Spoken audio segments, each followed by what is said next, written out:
Hello everyone, যিসকলে ADRE বা Assam police বা অসম চৰকাৰৰ যিকোনো পৰীক্ষাৰ বাবে প্ৰস্তুতি চলাই আছে বিগিনাৰ হওক বা ইন্টাৰমিডিয়েট হওক তেওঁলোকৰ কাৰণে এই ভিডিওটো হয় একদম শেষলৈকে চাবা বহুতখিনি কথা জানিব পাৰিবা মই তোমালোকৰ কাৰণে লৈ আছে এডিআৰই আৰু আসাম পুলিচৰ এটা ষ্টাডি ৰুটিন ডেইলি আমি কিমান সময় কোনটো সাবজেক্টত দিব লাগে আমি ক'ত ভুল কৰি আছো এইখিনি বস্তু আমি ডিসকাস কৰিম ফাৰ্স্ট অফ অল কৈতো মই কিয় এই ভিডিওটো বনাই আছো মই নিজেও তিনটা গভৰ্ণমেণ্ট বেংক এক্সাম ক্ৰেক কৰিছিলো মোৰ 22 বছৰ বয়সত আৰু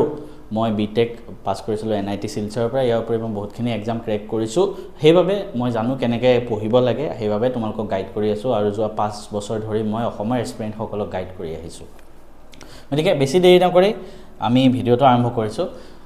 ফাৰ্স্ট অফ অল এই গুটেবিলাকত যোৱাৰ আগতে মই এটা কথা কৈছো যিসকলে এক্সামটো দিয়া নাই তোমালোকে পেপাৰ দেখিছা নাই আগতে যদি পেপাৰ কোনেও দেখা নাই আগতে যে এডিআৰই বা আসাম পুলিচ বা যি এক্সাম টাৰ্গেট কৰিছা তুমি যদি দেখা নাই সেই এক্সামৰ পিৱাইকিউ পেপাৰ এখন চাই লোৱা আগত ঠিক আছে আগতে আহি যোৱা প্ৰশ্নখন চাই লোৱা এটা কোড পাবা বহুতে খুদিব আগতে আহি যোৱা প্ৰশ্ন কাকত কেখন তোমালোকে আমাৰ ম্যাথছ এণ্ড ফিজিক্স হাব বুলি এটা এপ আছে সেই এপটো ডাউনলোড কৰিলে ফ্ৰী মেটেৰিয়েলছ বুলি এটা সেকশন আহিব ফ্ৰী মেটেৰিয়েলছত যাবা প্ৰিভিয়াছ ইয়াৰ পেপাৰছত যাবা তাতে তোমালোকৰ মন পছন্দৰ যোনটো এক্সাম হয় সবৰে প্ৰিভিয়াছ ইয়াৰ পেপাৰ থাকিব তো চাই লোৱা কেনেকুৱা ধৰণৰ প্ৰশ্ন আহে আজি দিনটো এটলিষ্ট কোনোবা যদি বিগিনাৰ আছে এই ভিডিওটো চোৱাৰ পিছত সেই কামটো কৰা ঠিক আছে কাইলৈৰ পৰা পঢ়া আৰম্ভ কৰিবা মই যেনেকৈ কৈছো তোমালোকে এইখিনি ফলো কৰিব পাৰা ঠিক আছে মই কোৱা নাই যে কৰিবই লাগিব কৰিব পাৰা ভাল হ'ব পাৰে তো ফাৰ্স্ট অফ অল আমি চাৰিটা সাবজেক্ট জানো সবে কি ম্যাথছ ইংলিশ ৰিজনিং আৰু জিকে এইকেইটা বস্তু আমি পঢ়িব লাগিব যিকোনো এক্সাম এটা পাস কৰিব হলে এতিয়া আমি বস্তুখিনি আমি দুটা ভাগত ভাগ কৰিম আমাৰ যেহেতু ষ্টাডি ৰুটিনৰ ভিডিও হয় এটা ভাগ হ'ব ৰাতিপুৱাৰ ভাগ ৰাতিপুৱা 2 ঘণ্টাৰ পৰা 3 ঘণ্টা যিমানখিনি সময় তোমালোকে পোৱা মই ধৰি ললো 3 ঘণ্টা আৰু এটা ভাগ হ'ব সন্ধিয়াৰ ভাগত ধৰি ললো 4 ঘণ্টা অৰ্থাৎ ডেইলি আমি 7 ঘণ্টা দিলে এনাফ যিকোনো এক্সাম এটাৰ কাৰণে ডেইলি 6 পৰা 7 ঘণ্টা দিলে এনাফ তো মই কি কৰিলো মই ধুনীয়াকৈ ষ্টাডি ৰুটিনটো তোমালোকক দেখাই দিম ঠিক আছে প্ৰথম কথা জেনাৰেল নলেজ জিকে তো জিকে পাৰ্টটো আহিব এতিয়া আমি জিকে খিনি কেনেকৈ পঢ়িম ঠিক আছে চোৱা তোমালোকে অল্টাৰনেট ডেজত জিকে পঢ়িবা সোমবাৰ বুধবাৰ আৰু শুক্ৰবাৰ এনেকৈ কৰিব পাৰা মানে সোমবাৰ বুধবাৰ শুক্ৰবাৰ মৰ্নিং টাইমত কৰিবা জিকে সদায় মৰ্নিং টাইমত পঢ়িবা তেতিয়া মনত ৰাখে জিকে কাৰণে ভিডিও চাই থাকাতকে কিতাপ পঢ়িব পাৰা বা কোনোবা যদি আমাৰ মহাবাহু বেটছটোত আছে তাত যিখিনি মই নোটছ দিছো আৰু মই যিখিনি ভিডিও লেকচাৰছ দিছো সেইখিনি ভিডিওখিনি চাই নোটছখিনি পঢ়িলে হৈ যাব ঠিক আছে তো কি কৰিবা মৰ্নিং টাইমত এই গোটেই দিন 3 ঘণ্টা সময় লবা 3 ঘণ্টা ঠিক আছে 3 ঘণ্টা সময়টো এনেকুৱাকৈ ভাগ কৰিবা জিকে কাৰণে প্ৰথম 2 ঘণ্টাত থিওৰি পঢ়িবা কোপা পঢ়িব লাগিব মই কৈ আছো পিছৰ 1 ঘণ্টাত প্ৰেক্টিস কৰিবা এইখিনি কৰি ললে হৈ যাব ঠিক আছে তো এনেকুৱা হিচাপত আমি প্ৰেক্টিস কৰিব পাৰিম এটা কোপা পঢ়িম আমি জেনাৰেল ষ্টাডিজ আমাৰ এখন বুক আছে মাষ্টাৰ সিৰিজৰ কিতাপ হয় আমাৰ জিকে এখনে এসএসসি যিকোনো এক্সামৰ কাৰণে বনোৱা হয় এসএসসি বা আমাৰ অসম চৰকাৰৰ সিলেবাস একেই হয় জিকে কাৰণে তো এই কিতাপখন লৈ লোৱা ইয়াতে এভৰিথিং কভাৰ আপ কৰা হৈছে থিওৰি প্লাস কোৱেশ্চন সব আছে আগতে আহি যোৱা প্ৰশ্ন এই গুটেবিলাক এক্সামত আহি যোৱা প্ৰশ্নবিলাকো ইয়াত উল্লেখ আছে তো এইখিনি তোমালোকে লৈ লোৱা ঠিক আছে ইয়াৰ পৰা তোমালোকে থিওৰিখিনি পঢ়িবা 2 ঘণ্টা তাৰ পিছত 1 ঘণ্টা ইয়াৰ পৰা প্ৰেক্টিস কৰিবা কোপা লবা এইখিনি আমাৰ ম্যাথছ এণ্ড ফিজিক্স হাব এপত গৈ ই বুকত লৈ ল'ব পাৰা ইয়াৰ উপৰি আমাৰ প্ৰিন্টেড নোটছও দিয়া হ'ব কাৰোবাক যদি প্ৰিন্টেড নোটছ লাগে কমেন্ট কৰিবা বা ইউটিউবত চোৱা সকলে ডেসক্ৰিপচনত পাই যাবা ঠিক আছে তাৰ পৰা তোমালোকে ল'ব পাৰিবা তো এইখিনি হৈ গ'ল আমি কেনেকৈ প্ৰেক্টিস কৰিলো এতিয়া আৰু এটা কথা কোনবা যদি অলৰেডি আমাৰ মহাবাহু বেটছটোত আছে যেটো আমাৰ এডিআৰই আসাম পুলিচ বা আসাম গভৰ্ণমেণ্টৰ টাৰ্গেট বেটছ তাত থাকিলে তোমালোকে ই বুক কেখন ল'ব নালাগে তাত অলৰেডি ই বুক মই ইনক্লুড কৰি দিছো তো তাত থাকা সকলে তাত মই যেনেকৈ পঢ়াই আছো তেনেকৈ পঢ়ি থাকিলে হ'ল বেলেগ একো কৰিব নালাগে তাত অলৰেডি আমাৰ হিষ্ট্ৰি কমপ্লিট হ'ল বাকিখিনি কমপ্লিট হ'ব তো তাত থকা মতে কৰি থাকা ঠিক আছে তো এইখিনি হ'ল তাৰ পিছত আমি কি কৰিম ইংলিশ কেনেকৈ নেক্সট আমি ইংলিশ পঢ়িম অৰ্থাৎ নেক্সট আমি কি কৰিম মৰ্নিং মই অলৰেডি ক'লো জিকে তো আমি পঢ়িম সোমবাৰ বুধবাৰ শুক্ৰবাৰ মৰ্নিং 2 ঘণ্টা আমি থিওৰি পঢ়িম আমাৰ বুকৰ পৰা ই বুকখনৰ পৰা বা আমাৰ প্ৰিন্টেড বুকৰ পৰা 1 ঘণ্টা আমি প্ৰেক্টিস কৰিম তাৰ পিছত বাকি কেদিন মঙ্গলবাৰ বৃহস্পতিবাৰ আৰু শনিবাৰ বাকি 3 দিন আমি মৰ্নিং 3 ঘণ্টা লম আৰু ইংলিশ পঢ়িম ইংলিশৰ কাৰণে আমি 2 ঘণ্টা দিম থিওৰিত আৰু 1 ঘণ্টা আমি প্ৰেক্টিস কৰিম ঠিক আছে এতিয়া কথাটো হ'ল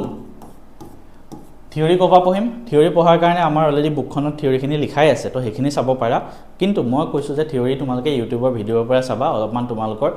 কাৰণ ইংলিছ ছাবজেক্টটো আমি ইমান ভাল নহয় ন মই নিজেও ভাল নহয় কাৰণে তো সেইটো কাৰণে আমি বুজিব লাগিব ভিডিঅ' চাই তো থিয়ৰি বুজিবৰ কাৰণে তোমালোকে ফ'ল' কৰিব পাৰিবা নিমিষা বানচাল তেখেতে বেংকিঙৰ কাৰণে বহুত ভাল পঢ়ায় গ্ৰামাৰ গোটেইখিনি কনচেপ্ট ক্লিয়াৰ হ'ব বা নিতু সিং বুলি এজনী মেম আছে তো তেখেতৰ ভিডিঅ' চাইও কনচেপ্টখিনি ক্লিয়াৰ কৰিব পাৰিবা ঠিক আছে তাৰপিছত 1 ঘণ্টা প্ৰেক্টিছ কৰিবা আমাৰ বুকখনৰ পৰা যোনখন আমাৰ মাষ্টাৰ বুক আছে জেনেৰেল ইংলিছ ফৰ এছএছচি আৰু আমাৰ অসম চৰকাৰ চিলেবাছ একে তো ইয়াৰ পৰা গৈ প্ৰেক্টিছ কৰিবা থিয়ৰিও ইয়াৰ পৰা পঢ়িব পাৰা ইয়াতে এভৰিথিং কভাৰ আপ আছে ঠিক আছে প্ৰত্যেকটো চেপ্টাৰ তো এইখিনি কৰিবা ঠিক আছে আমাৰ মেথছ এণ্ড ফিজিক্সৰ এপতে পাই যাবা বা প্ৰিণ্টেড নোটছ ল'লে হ'ল তাৰপিছত আহে মেথছ এতিয়া আমি ৰাতিপুৱাৰ টাইমখিনি আমাৰ কমপ্লিট হ'ল ঠিক আছে ৰাতিপুৱা আমাৰ কি হ'ল মই কৈ দিলোঁ আমাৰ ইংলিছ কৰিম আৰু জিকে কৰিম জিকে 3 দিন ইংলিছ 3 দিন তাৰপিছত এতিয়া আমি আহোঁ মেথছৰ পাৰ্টলৈ এতিয়া আমি ইভিনিং কৰিম মেথছটো আমি ইভিনিং কৰিম মেথছ আমি কি কৰিম ইভিনিং সোমবাৰ বুধবাৰ আৰু শুক্ৰবাৰ 3 দিন লৈছোঁ মেথছৰ কাৰণে ইভিনিং টাইমত সোমবাৰ বুধবাৰ শুক্ৰবাৰ ইভিনিং আমি 4 ঘণ্টা দিম 4 ঘণ্টা মেথছ পঢ়িব লাগিব ঠিক আছে সেই 4 ঘণ্টাও মই ভাগ কৰি দিছোঁ 2 ঘণ্টা আমি থিয়ৰি পঢ়িব লাগিব আৰু 2 ঘণ্টা আমি কি কৰিব লাগিব প্ৰেক্টিছ কৰিব লাগিব ঠিক আছে তো সোমবাৰ বুধবাৰ শুক্ৰবাৰ অল্টাৰনেট ডেজত আমি 4 ঘণ্টা 2 ঘণ্টা থিয়ৰি 2 ঘণ্টা প্ৰেক্টিছ 2 ঘণ্টা থিয়ৰি ক'বা পঢ়িবা থিয়ৰি পঢ়িবৰ কাৰণে কোনোবা যদি আমাৰ মহাবাহু বেটছটোত আছে তাত অলৰেডি মই মেথছ পঢ়াই দিম তো সেইখিনি কৰিবা ডেইলি টাৰ্গেট কৰিবা এটা টপিক থিয়ৰি কমপ্লিট কৰিলা ঠিক আছে য'ৰ পৰাই নপঢ়া আমাৰ বেটছত আছে থাকাসকলে আমাৰ বেটছৰ পৰা পঢ়িবা আমাৰ এপত গৈ মহাবাহু বেটছ লৈ ল'বা তো তাত মই গোটেই ছাবজেক্টখিনি যিহেতু পঢ়াই দিওঁ তো থিয়ৰি তাৰপৰা পঢ়িলা প্ৰেক্টিছ ক'বা কৰিবা যোনে আমাৰ বেটছত আছে তোমালোকে ই বুক পায়ে যাবা তাৰ পৰা প্ৰেক্টিছ কৰিবা যদি বেটছত নাই তেনেহ'লে এক্সট্ৰাকৈও তোমালোকে আমাৰ এই ই বুকখন ল'ব পাৰিবা আমাৰ বাণ্ডলটো ল'লেই হ'ল তাত গোটেইখিনি ছাবজেক্টেই আছে তো তাৰে ভিতৰত আমাৰ মাষ্টাৰ কোৱান্টিটিভ এপ্টিটিউড বুকখন আছে ইয়াতে থিয়ৰিও আছে কিন্তু মেথছ থিয়ৰিটো ইয়াৰ পৰা চাই লাভ নাই মেথছ বুজিব লাগিব আমি তো সেইবাবে মই কৈছোঁ প্ৰেক্টিছ ইয়াৰ পৰা কৰিবা ঠিক আছে ইয়াৰ পৰা তুমি ডেইলি 2 ঘণ্টা যিটো টপিক পঢ়া আজি ধৰা কিবা এটা পঢ়িলা আজি পাৰ্চেণ্টেজ পঢ়িলা আমাৰ বেটছত মই পঢ়াই দিয়া সেইখিনি পঢ়া বা ইউটিউবত কাৰোবাৰ পৰা চাই বুজিলা তাৰপিছত নিজে প্ৰেক্টিছ কৰিব লাগিব নিজে কিতাপৰ পৰা তো তাৰ কাৰণে আমাৰ কিতাপখন লৈ ল'বা প্ৰিণ্টেড ফৰ্মতো আছে লাগে যদি ক'বা প্ৰিণ্টেড ফৰ্মতো মই তোমালোকক প্ৰভাইড কৰিম ঠিক আছে তাৰপিছত ৰিজনিং বাকী থাকিল 3 দিন মেথছ আমি পঢ়িম সোমবাৰ বুধবাৰ শুক্ৰবাৰ বাকী কেইদিন বৃহস্পতিবাৰ কি মঙলবাৰ বৃহস্পতিবাৰ আৰু শনিবাৰ বাকী 3 দিন আমি ইভিনিং টাইমত 4 ঘণ্টা দিম ৰিজনিঙত সন্ধিয়া ঠিক আছে ইভিনিং 4 ঘণ্টাৰ ভিতৰত 2 ঘণ্টা আমি বুজিব লাগিব এটা টপিক আৰু 2 ঘণ্টা আমি প্ৰেক্টিছ কৰিব লাগিব বুজিবৰ কাৰণে যিসকল আমাৰ বেটছত আছে তাৰ পৰা বুজিবা প্ৰেক্টিছ কৰিবৰ কাৰণে কি কৰিবা আকৌ কৈছোঁ আমাৰ ৰিজনিঙৰ বুকখন আছে যে এই ৰিজনিঙৰ বুকখন লৈ ল'বা ইয়াতে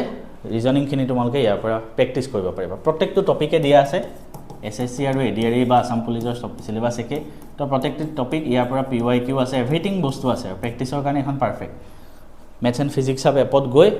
তোমালোকে ই বুকখন ল'ব পাৰা বা প্ৰিণ্টেডো ল'ব পাৰা তোমালোকৰ ওপৰত কথা ঠিক আছে এতিয়া কথাটো হ'ল আমিতো এইখিনি কাম কৰিলোৱে তাৰপিছত আমি ছানডে কি কৰিম যিসকলে এক্সামৰ প্ৰিপাৰেশ্যন কৰি আছে ছানডে কি কৰিবা ছানডে এটা টাৰ্গেট কৰা ডেইলি 3 ঘণ্টা আসাম জিকে পঢ়া আসাম জিকে ক'ৰ পৰা পঢ়িবা কাৰোবাৰ ওচৰত যে বুক আছে শৈলেন বৈশ্য সেইখন পঢ়িব পাৰা ছেকেণ্ড কথা আমাৰ যদি বেটছত আছে কোনোবাই আসাম জিকে অলৰেডি ষ্টাৰ্ট হ'ব তাৰ পৰা পঢ়িব পাৰা ঠিক আছে 3 ঘণ্টা তাৰপিছত মক টেষ্ট দিয়া ছানডে টাৰ্গেট কৰা ডেইলি 2 ঘণ্টাকৈ মক টেষ্ট দিয়া মক টেষ্ট মানে কি মক টেষ্ট মানে মই PDFৰ কথা কোৱা নাই PDFটো এগালমান এভেইলেবল আছে এপত পুৰা প্ৰপাৰ টাইমাৰ থাকিব সেই হিচাপত তুমি প্ৰেক্টিছ কৰিবা এতিয়া তুমি জানিব লাগিব যে আজি মই এইটো টপিক পঢ়িলোঁ সপ্তাহটোত মই ধৰা আজি এনচিয়েণ্ট হিষ্ট্ৰী পঢ়িলোঁ 3টা চেপ্টাৰ পঢ়িলোঁ সেই চেপ্টাৰকেইটা আমি দেওবাৰে মক টেষ্ট দিম ঠিক আছে অৰ্থাৎ আমি এনচিয়েণ্ট হিষ্ট্ৰী 3টা চেপ্টাৰ আমি পঢ়ি আহিলোঁ গোটেই সপ্তাহটোত 3 দিনত 3টা সেই চেপ্টাৰকেইটা দেওবাৰে আমি মক টেষ্ট দিম আগৰ কেইটাটো আমাৰ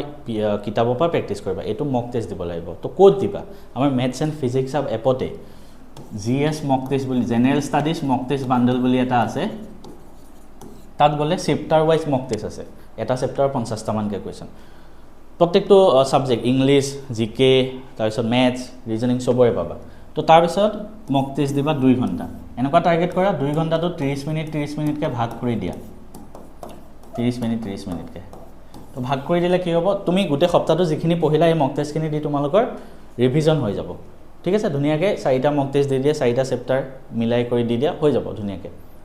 তাৰপিছত তুমি মক টেষ্ট দিয়াৰ পিছত কোনটো প্ৰশ্ন ভুল হ'ল সেই ভুল হোৱা প্ৰশ্নটো সলিউশন চোৱা আমাৰ এপতে আহি যাব সলিউশনটো যেতিয়া তুমি মক টেষ্টত ক্লিক কৰিবা তাতে আহি যাব ঠিক আছে তো তেনেকৈ কৰা তো এইখিনি তোমাৰ 2 ঘণ্টা যাব বাকি 2 ঘণ্টামান তুমি অলপ ওপৰৰ চাই লোৱা গোটেই সপ্তাহটোত কি কি পঢ়িলা ৰিভিজন কৰি লোৱা ঠিক আছে তেনেকৈ পঢ়িবা এতিয়া এই মক টেষ্টখিনিও তোমালোকে এক্সট্ৰাকৈ ল'ব পাৰা আমাৰ মেথছ এণ্ড ফিজিক্স এপতে গ'লে তোমালোকে আসাম জবছত ক্লিক কৰিলে গোটেইবোৰ বস্তু আহিব এতিয়া এই গোটেইবিলাক কথা যে মই ক'লোঁ ebook classes mock test everything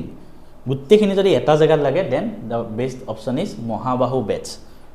মহাবাহু নামতে সোমাই আছে মহাবাহু ব্ৰহ্মপুত্ৰ যোনে এডিআৰই আসাম পুলিচৰ কাৰণে প্ৰিপাৰেশ্যন কৰিছে this is the perfect batch for you মই নিজে পঢ়াম মই নিজেও 3টা এক্সাম ক্ৰেক কৰি থৈছোঁ গভৰ্ণমেণ্ট এক্সাম অলৰেডি জব কৰি আছোঁ তো তোমালোককো মই যিকোনো exam ADRE Assam police SSC Assam গভৰ্ণমেণ্টৰ এক্সামবিলাকৰ তোমালোকে এইখিনি ল'লে হৈ যাব ইয়াত কি কি থাকিব জিকে মেথছ ৰিজনিং ইংলিছ কম্পিউটাৰ গোটেই ছাবজেক্টখিনি পঢ়োৱা হ'ব লেকচাৰ্ছ তাৰোপৰি ডাউট ছেশ্যনছ থাকে আমাৰ হোৱাটছএপ গ্ৰুপ আছে পাৰ্চনেল মক টেষ্ট দিয়া হয় মই অলৰেডি ক'লোঁ চেপ্টাৰ ৱাইজ মক টেষ্ট পূৰা ৰিয়েল টাইমাৰ থাকিব সেই হিচাপত তোমালোকে কৰিব পাৰিবা তাৰোপৰি নোটছ দিয়া হয় ক্লাছত মই ধুনীয়াকৈ ডিটেইল নোটছ আৰু গোটেই যিখিনি নোটছ সেই নোটছখিনি মই প্ৰিভিয়াছ ইয়াৰ কুৱেশ্যনৰ ভিত্তিতহে বনাইছোঁ তো আজি এনচিয়েণ্ট হিষ্ট্ৰী যোনটো চেপ্টাৰ ধৰা পঢ়াম বা পলিটি যোনটো চেপ্টাৰ পঢ়াম এগালমান পঢ়াই নাথাকোঁ পঢ়ি এনেও লাভ নাই তাত মই সেইখিনি বস্তুৱে ইনক্লুড কৰিছোঁ যিখিনি এডিআৰইত আহে আসাম পুলিচত আহে বা